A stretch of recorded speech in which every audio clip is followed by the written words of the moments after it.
So hello guys, अन academy लाया है आप सभी के लिए prelims revision carnival UPSC CSC 2020 के लिए। इसके अंदर आपको क्या मिलेगा? स्पेशल क्लासेस फेस्टिवल है ये। 5 सितंबर 2020 से स्टार्ट हो रहा है। 400 से प्लस में लाइव क्लासेस मिलेंगी, वो भी free.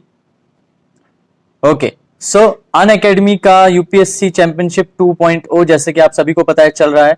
All India free mock test series इसमें है, ठीक है। पेपर 1 जीएस का सारा पोर्शन कवर कराया जाएगा। Win a chance to meet top UPSC civil services के टॉपर से आप मिलने का चांस जीत सकते हैं। टॉप अन अकेडमी एजुकेटर से पढ़ने का चांस आपको मिलेगा। सब्सक्रिप्शन स्कॉलरशिप मिलेगी आपको अन अकेडमी की। तो ये डेट्स आप नोट कर लीजिए, ये डेट्स हैं, अभी एनरोल कीजिए। ओके, चलिए आगे जानते हैं। जैसा कि आप सभी को पता होगा कि सिर्फ 32 दिन बचे हैं यूपीएससी सिविल सर्विसेज के प्रीलिम्स में। नाउ कंप्लीट कीजिए अपनी preparation for civil services 2020 with Unacademy. कैसे? एक सब्सक्रिप्शन पे आपको अनलिमिटेड बेनिफिट्स मिलेंगे। आपको बहुत सारे बेनिफिट्स मिलेंगे। आप अपने घर पे आराम से अपने कंफर्ट में आप इसको पढ़ सकते हो। Unlimited access to all the courses, top educators के साथ आप पढ़ाई करेंगे। Okay, so they are few more things as well. Mentorship और गाइडेंस आपको मिलेगी। ओके, लाइव टेस्ट सीरीज आपकी होंगी। ओके, देन उसके बाद एक्सॉस्टिव कवरेज होगी आपके सिलेबस की। रेगुलर डाउट चेकिंग सेशंस होंगे आपके। आंसर राइटिंग प्रैक्टिस होगी आपकी, और स्टडी मटेरियल और पीडीएफ भी आपको फ्री में प्रोवाइड किया जाएगा। Okay, so one stop solution बन चुका है अन अकेडमी आपकी कंप्लीट सिविल सर्विसेज के प्रिपरेशन के लिए। ये सारी की सारी फीचर्स आपको मिलेंगे। Structured batches, batches in Hindi English bilingual, late night batches भी होंगे, वो भी 2 साल तक के लिए। सॉरी, लेट नाइट बैचेस अलग होंगे और 2 साल तक के बैचेस भी इसमें अवेलेबल हैं। 100% आपका सिलेबस कवरेज होगा। वास्ट रेंज ऑफ ऑप्शनल्स यहाँ पर मौजूद है, जो सिविल्स के ऑप्शनल्स होते हैं। प्रीलिम्स की test series with evaluation, mains test series with evaluation, dedicated doubt clearing sessions, daily current affairs की प्रैक्टिस, एसे और आंसर राइटिंग की practice, performance analysis, sectional quizzes और इंटरव्यू की प्रिपरेशन। ये सारी चीजें आपको एक ही प्लेटफॉर्म पे मिल जाए। ओके, सो यूपीएससी सिविल सर्विसेज की कंप्लीट प्रिपरेशन बैच, जो कोर्सेज के बैच हैं वो कुछ इस प्रकार है। 7 सितंबर से स्टार्ट हो रहे हैं। सो पहला बैच है आपका प्योर जीएस का बैच, ये बाइलिंगुअल बैच होगा। इसके अंदर आपको ये सारी फैसिलिटीज मिलेंगी, ये सारी तैयारी आप कर सकते हैं। दूसरा बैच होगा आपका हिंदी के लिए, जो हिंदी वाले हैं। अब हिंदी वालों को भी टेंशन लेने की जरूरत नहीं है। एक टाइम था जब हिंदी वालों के लिए कुछ नहीं हुआ करता था, उतना ज्यादा मटेरियल नहीं था, बट अब सब कुछ आपके पास ऑन जस्ट 1 क्लिक आपके डोर स्टेप पे मौजूद है। ओके, सिमिलरली ये वाला जो बैच है ये अगेन इंग्लिश का जीएस का बैच है, ठीक है। ये हिंदी का, ये इंग्लिश का, और ये बाइलिंगुअल बैच है। ओके, सो सब्सक्राइब कीजिए अभी, 10% का एक्स्ट्रा डिस्काउंट पाइए, और कोड अप्लाई आपको करना है सिंपल YT। सिंपल YT आपको कोड अप्लाई करना है, आपको 10% का अभी डिस्काउंट मिलेगा। सो T20 डेली करंट अफेयर्स की टेस्ट सीरीज आपको मिलेगी, वो भी फ्री। डेली 7:30 बजे 20 क्वेश्चंस 20 मिनट में 40 मार्क्स के होंगे, जिसके बाद आपको टेस्ट का एनालिसिस भी दिया जाएगा। आपका टेस्ट का एनालिसिस भी होगा। उसका इंटरफेस कुछ ऐसा दिखेगा, इस तरीके से आपकी ये टेस्ट सीरीज चलेगी। सो गाइस, बिल्कुल देर मत कीजिए, अभी ज्वाइन कीजिए यूट्यूब को, अन अकेडमी के यूट्यूब चैनल को। उसके बाद ये दूसरा करंट अफेयर्स के लिए यूट्यूब चैनल है। देन अन अकेडमी का हिंदी चैनल है लक्ष्य करके। उसके बाद अन अकेडमी का expedition for UPSC civil services, ये एक और चैनल है।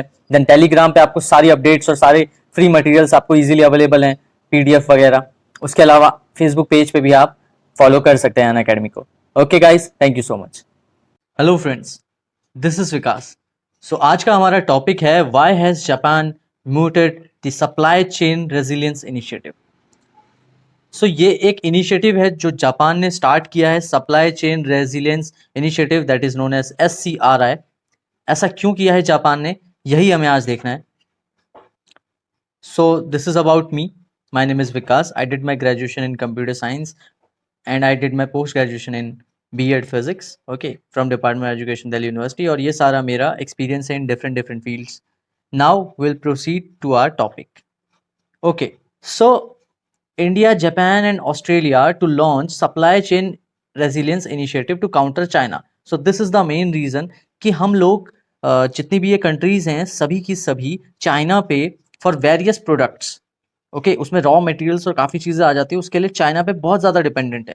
तो उस डिपेंडेंसी को कम करने के लिए Japan has come up with this SCRI। Now इसमें होगा क्या, it is first proposed by Japan. The initiative aims to reduce the dependency in China. Okay, तो जापान को ज्वाइन करेगा इंडिया और Australia. It is a direct response to companies that are concerned about Chinese political behaviour, क्योंकि हम सबको पता है कि वहाँ पर वहाँ की जितनी भी कंपनीज हैं उसको चाइना की अथॉरिटी ओन करती है, चाइना की गवर्नमेंट ओन करती है। तो इस डिसरप्शन टू सप्लाई चेन, ये जो सप्लाई चेन को डिसरप्शन हो रहा है ड्यू टू वेरियस रीजंस, जिसमें दो प्रमुख कारण हैं हमारे कोविड-19 and US China trade war. So इसकी वजह से जो कंसर्न्ड कंपनीज हैं उसको मद्देनजर रखते हुए जापान ने ये इनिशिएटिव स्टार्ट किया with the help of India and Australia. Okay, now context क्या है?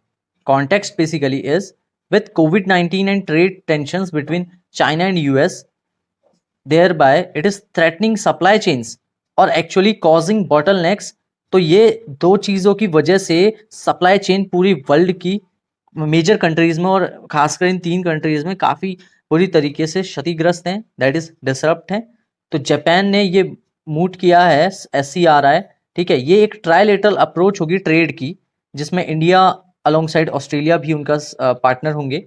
तो इस इनिशिएटिव की जो स्ट्रेटजी होगी is at the strategy stage, ये अभी स्ट्रेटजी स्टेट पे है, यानी कि अभी यहाँ इसकी स्ट्रेटजीज बनाई जा रही हैं और अभी इसमें काफ़ी और ज़्यादा चीज़ें जुड़ने वाली हैं to realise trade benefits. Okay, now what next? So proposal of supply chain resilience initiative. So ये वाला हम ऑलरेडी देख चुके हैं। Now it aims to reduce dependency on the single nation that is at present China. So as you know about it कि India भी China पे for active pharmaceutical ingredient that is API उसके लिए निर्भर करता है, ठीक है। तो चाइना API का मैन्युफैक्चरर है। सो उसकी वजह से क्या हो रहा है कि अगर चाइना में कुछ भी सिचुएशन आती है तो वो इनडायरेक्टली इम्पेक्ट करती है to the nations which are dependent on China. Okay, so SCRI is a direct response to individual companies and economies concerned about Chinese political behaviour and the disruption that could lead to the supply chain. Now the initiative first proposed by Japan with India. So अब इसमें Australia alongside India भी partners हैं and potentially other Asian countries, basically जो Pacific rim nations हैं, ठीक है, जो Pacific ocean के आसपास के जो नेशंस हैं वो भी बाद में होपफुली इसको ज्वाइन करेंगे। Now what does supply chain resilience mean? इसका मतलब आप बहुत देर से सोच रहे होंगे कि इसका एग्जैक्ट मतलब क्या है। सो अगर हम इंटरनेशनल ट्रेड के कॉन्टेक्स्ट में देखें तो सप्लाई चेन रेजिलियंस का मतलब है कि एक अप्रोच है that helps a country to ensure करने में हेल्प करती है that it has diversified its supply risk across a clutch of supplying nations instead of being dependent on just one or a few। so इसका मतलब ये है कि suppose अगर कोई कंट्री है इंडिया, तो पहले वो सिर्फ चाइना के साथ ट्रेड करती थी, यानी कि चाइना से ही चीजें मंगाती थी।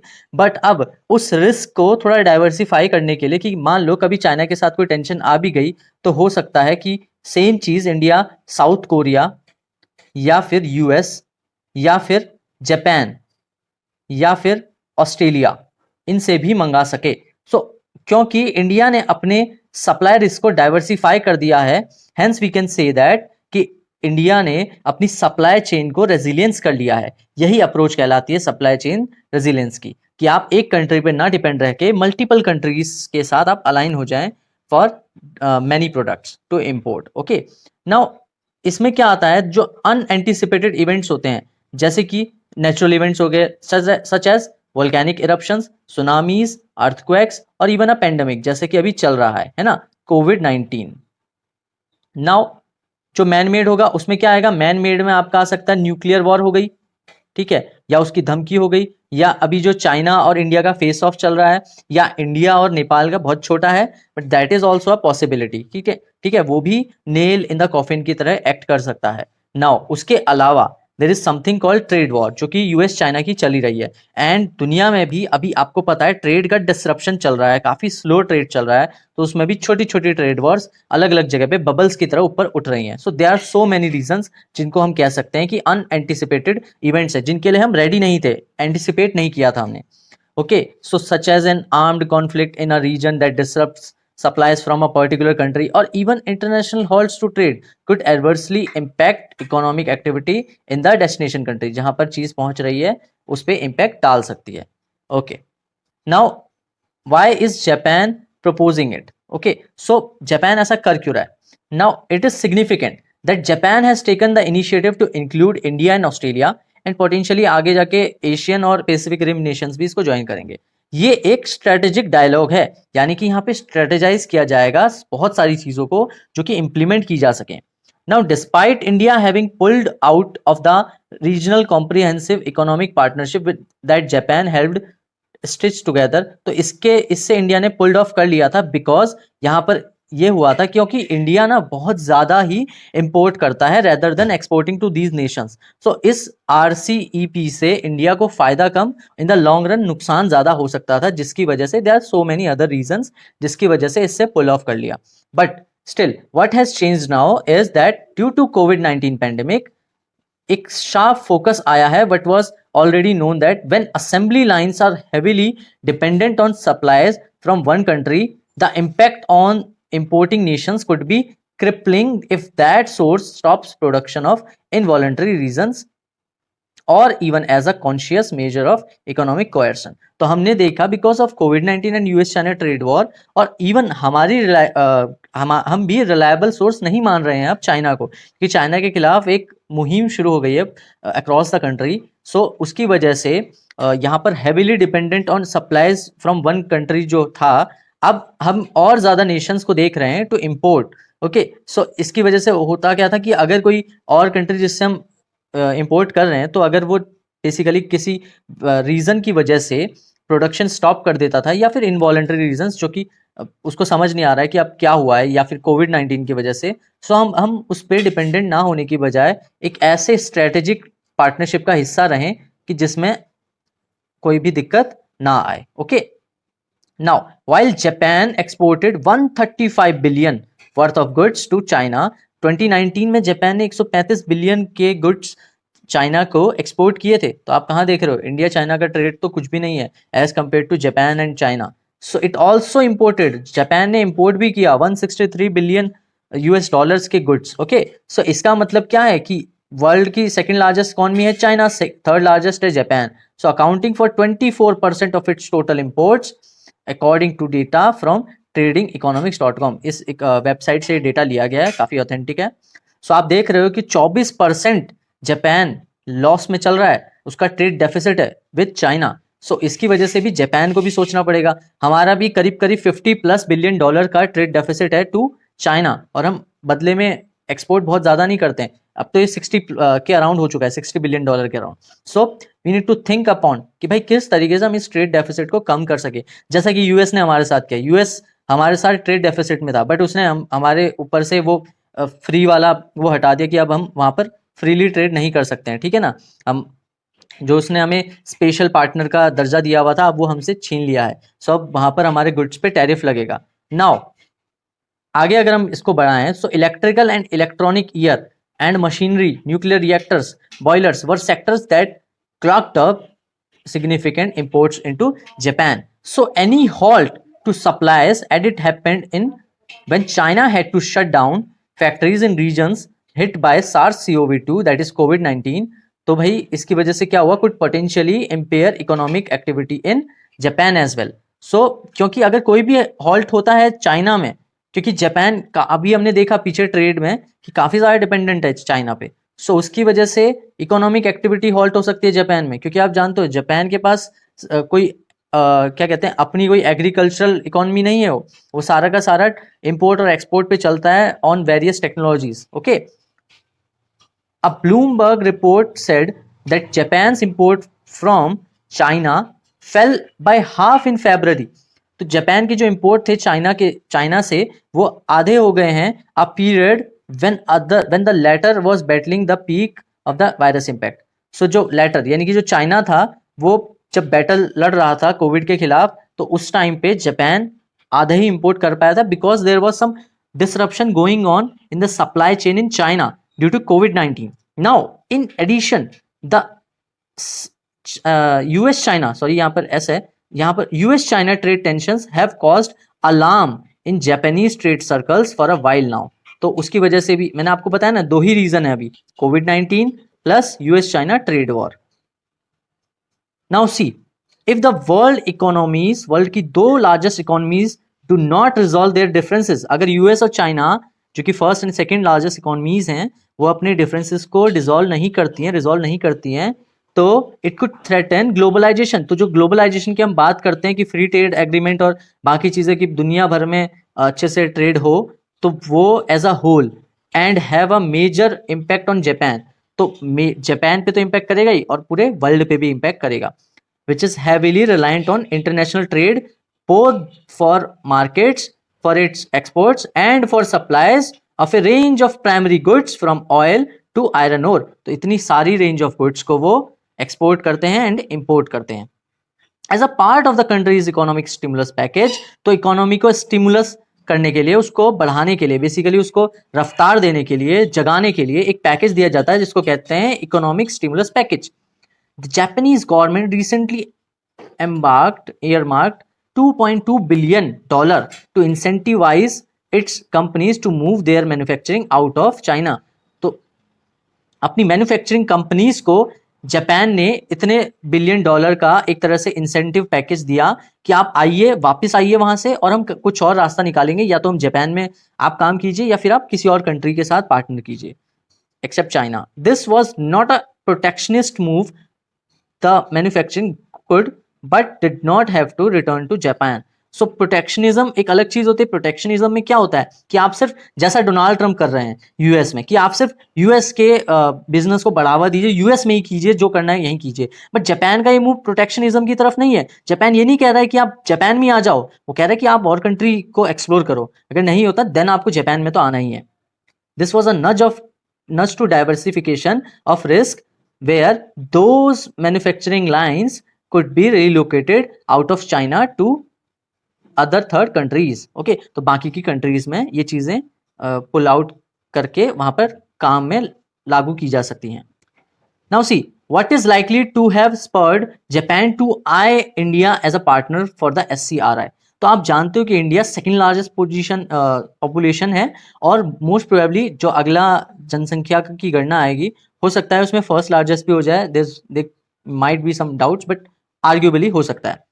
And Japan is the fourth largest investor in India with cumulative foreign direct investment. So FDI जो है जापान का इंडिया में, वो कितना है, that is worth around 33.5 billion in the 2000 to 2020 period. तो 2000 से 2020 तक पिछले 20 सालों में 33.5 बिलियन का एफडीआई सिर्फ और सिर्फ जापान से आया है हमारा, accounting for 2% of inflows in that period. अगर इस पीरियड में 100 रुपए हमारे एफडीआई के तौर पे पूरे कंट्री से आए हों, बस पूरे हर नेशन से आए हों, वर्ल्ड से आए हों, तो उसमें 2 रुपये सिर्फ जापान से आए हैं। तो आप देख सकते हो कि जापान कितना कॉम्प्रिहेंसिव पार्टनर है हमारा।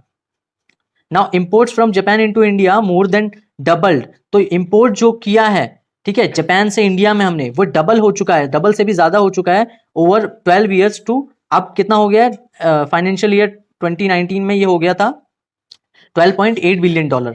और एक्सपोर्ट जो इंडिया करता है to the third largest economy को, वो है वर्थ रुपीज 4.9, यानी कि अराउंड $5 बिलियन दैट ईयर के, उस एक साल में, मतलब बेसिकली उस एक साल तक। Data from the agency showed. Okay, now also क्योंकि इंडिया में ना एक सेंटिमेंट चल रही है ऑफ सेल्फ रिलायंस, आत्मनिर्भरता का वो चल रहा है, आत्मनिर्भर बनेंगे हम, आत्मनिर्भर भारत चल रहा है, कैंपेन चल रहा है, तो उसकी वजह से हम लेस डिपेंडेंस करना चाहते हैं चाइना पे। वो सेंटिमेंट्स क्योंकि उसके खिलाफ जा रहे हैं, बिकॉज बहुत सारे और भी रीजंस हैं कि चाइना, क्योंकि जूम है, देन चाइनीज एप्स हैं, पबजी हो गया और वगैरह वगैरह, अभी उससे पहले टिकटॉक हो गया। देन उसके अलावा क्योंकि चाइना मोल्ड कर रहा है नेपाल के इंटेंशंस को, उसके पॉलिटिक्स में दखल दे रहा है, जिसकी वजह से नेपाल इंडिया के रिलेशंस में हॉल्ट आया है, ठीक है, which is one of the reasons behind SCRI। So Japan ने क्या किया, इंडिया को इंक्लूड किया इसके अंदर, despite India having pulled off. तो ये हम ऑलरेडी पढ़ चुके हैं कि RCEP में से इंडिया ने पुल्ड ऑफ क्यों किया था। Now further, India and Japan are also part of a group जिसमें यूएस और ऑस्ट्रेलिया भी हैं, जिसको कहते हैं Quad group. Okay, so Quad group का इंडिया जापान पार्ट है, India Japan US and Australia. So इसके अंदर क्या होता है, मालाबार नेवल एक्सरसाइज होती है, also includes the US as well. तो ये कहाँ होती है? अभी लास्ट टाइम ये ऑस्ट्रेलिया में हुई थी, उसके ओशन पे, ठीक है, आसपास। Now where does Australia stand? अब ऑस्ट्रेलिया की यहाँ पर कौन सी बात आती है? As I have already told you कि क्वाड ग्रुप का पार्ट है, ठीक है, क्वाड्रिलेटरल सिक्योरिटी डायलॉग का ये पार्ट है, that is called quad group, जिसमें यूएस भी है, again USA. Media reports indicate that China has been Australia's largest trading partner. आप देख सकते हो लार्जेस्ट ट्रेडिंग पार्टनर था चाइना का Australia, and that it counts 6% of Australia's exports, यानी कि 6% ऑस्ट्रेलिया के एक्सपोर्ट कहाँ जाते थे? Towards China. Okay, so with iron ore, coal, gas dominating the products shipped to Asia's largest economy. Now, but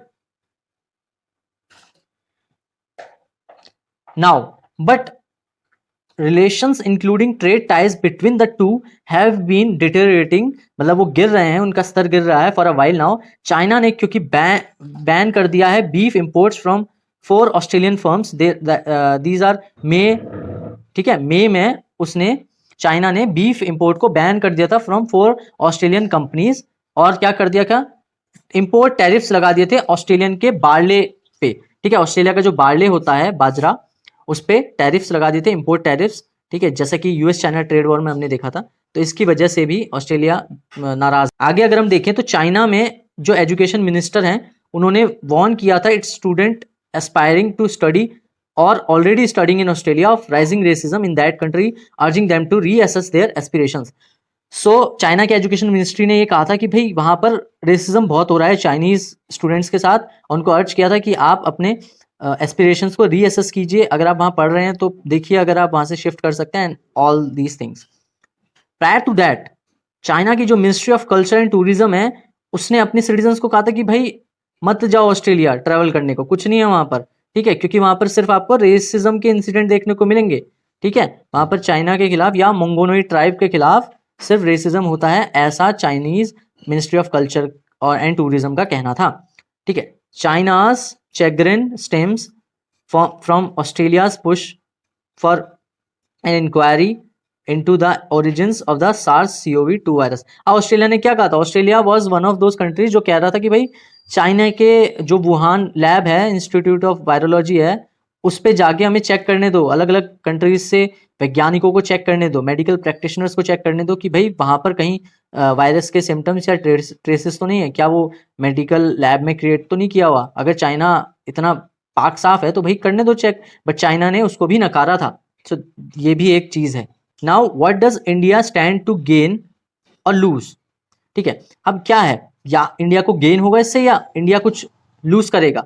अब आप देख सकते हो कि border tensions are going on between 2 Asian neighbours, that is India and China. So अगर Japan के साथ India partner करता है, sensed that India may be ready for the dialogue, तो जापान को क्या लगा, क्योंकि भाई पार्टनर इंडिया क्यों कर सकता है, क्योंकि यहाँ पर अभी बॉर्डर टेंशंस चल रही हैं ऑन अल्टरनेटिव सप्लाई चेन्स। तो इंडिया को क्योंकि सप्लाई चेन को भी डिसरप्ट नहीं करना है, तो जापान को यही लगा होगा कि भाई इंडिया ऐसी सिचुएशन में उसके लिए काफी अच्छा फ्रेंड हो सकता है, and India Japan are already a very good friend. Earlier India would have done little to overtly antagonise China. तो इससे पहले क्या था कि इंडिया हमेशा से चाइना के प्रति काफी लीनियंट रहा है। इवन अभी भी अगर देखा जाए तो जियो पॉलिटिकल सिचुएशंस के हिसाब से, अदर देन सीडीएस, हमारे चीफ डिफेंस स्टाफ की स्टेटमेंट को छोड़ दें कि if not talk then war, we are ready for war, उसको छोड़ दो, तो इंडिया की डिप्लोमेसी हमेशा से लीनियंट ही रही है चाइना के लिए। ओके, सो उस अगर पहले की सिचुएशन को हम देखें तो पहले इंडिया एंटेगनाइज या फिर चाइना का विरोधी नहीं बनता, वो कोशिश करता कि वो दोनों के साथ रहे, but an internal push to suddenly cut links with China would be impractical. लेकिन यहाँ पर हम ये भी कह सकते हैं कि भाई सिर्फ और सिर्फ मन में आ गया कि भाई चलो हटा देते हैं, तो हम चाइना के साथ अगर टाइज को कट कर दें, वो भी इम्प्रैक्टिकल होगा, क्योंकि भाई जाहिर तौर पे 90 to 100 बिलियन डॉलर्स का ट्रेड है हमारा उनके साथ, ठीक है। Now China's share of imports into India is in 2018 considering the top 20 items supplied by China stood at 5%। तो 5% था टोटल इंडिया का, मतलब इंडिया में अगर 100% आता तो उसमें 5% सिर्फ चाइना से आता था टॉप 20 आइटम्स में से, according to an impact analysis by the Confederation of Indian Industry in fab 2020। Now in area such as मैंने पहले भी मेंशन किया था, एक्टिव फार्मास्यूटिकल इंग्रेडिएंट्स, जो कि काफी इंपॉर्टेंट इंग्रेडिएंट है to make pharmaceutical medicine, okay, और products for medicine such as paracetamol. India is fully dependent on China in electronics. China में भाई, China 45% of India's imports hold करता है, ठीक है, और अगर मैं एपीआई का आपको बताऊं तो 90% होल्ड करता है, okay. Chinese suppliers dominate segments of the Indian economy, sectors that have been impacted by supply chain issues arising out of the pandemic, including pharmaceuticals, automotive parts, electronics, shipping and chemicals and textiles। तो ये सारे के सारे sectors हैं जिन पे impact पड़ेगा इस supply chain issue के कारण। एट द एंड कंक्लूजन क्या आता है, बहुत इंपॉर्टेंट है कि over time if India enhances self reliance, अगर आत्मनिर्भरता पे इंडिया जोर देता है और works with exporting Nations other than China, ठीक है, और एस पे जोर देता है कि भाई चाइना के अलावा भी बहुत सारे एक्सपोर्टिंग नेशंस हैं, it could build resilience into the economies supply networks. Now while India appears on attractive option for potential investors both as a market and as a manufacturing base or hub, trade experts point to the need for India to accelerate progress in ease of doing business and skill building। तो India को क्या करना चाहिए, ease of doing business, कि बाहर से कोई भी कंट्री से कोई भी अगर कंपनी इंडिया में आए तो उसको काफी इजीली वो अपना बिजनेस कर पाए, क्योंकि इंडिया में ईज ऑफ डूइंग बिजनेस अभी भी काफी टफ है, काफी लंबे प्रोसेस से होके गुजरना पड़ता है, लैंड के लिए अक्वायर करना पड़ता है, फिर बहुत सारी चीजें, बहुत सारी फॉर्मेलिटीज इंडिया में होती है, काफी सारा पेपर वर्क होता है, तो उसको इंडिया काफी रिड्यूस कर सकता है और इससे इंडिया का एक अच्छी छवि बनेगी इन द ग्लोबल मार्केट, और स्किल बिल्डिंग पे भी इंडिया काम कर सकता है, जैसा कि अभी एनईपी में भी आ रखा है, ठीक है।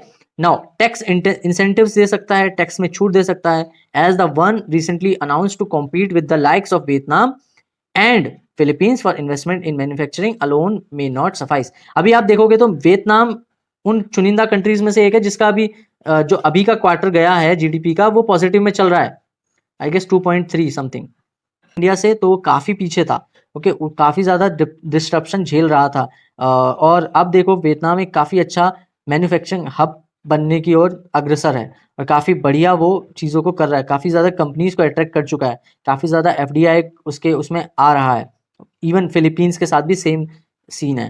तो हमें इनकी तरह कुछ करना चाहिए और हमने अभी किया भी है, थोड़ा बहुत टैक्स इंसेंटिव पे हमने जोर भी दिया है। बाकी देखते हैं अभी इसमें क्या होगा, अभी ये स्ट्रेटेजी के फेज पे है सर, अभी इसमें और काम होने बाकी है, let's see and let's hope कि भाई सब सही हो एंड आत्मनिर्भर बने, और ये जो SCRI है ये भी फ्रूटफुल हो इन the long run for India. Okay, that's it from this topic. आप इस टॉपिक को और ज़्यादा ब्रॉडली डिस्कस कीजिए, पढ़िए, और इससे क्वेश्चंस प्रीलिम्स और मेंस में क्या बन सकते हैं आप उसको देखिए, क्योंकि ये GS सबसेक्शन 2 में आ सकता है, इंटरनेशनल रिलेशंस में आ सकता है। ओके, तो thank you so much, keep studying, stay blessed, stay safe and good bye, Jai Hind.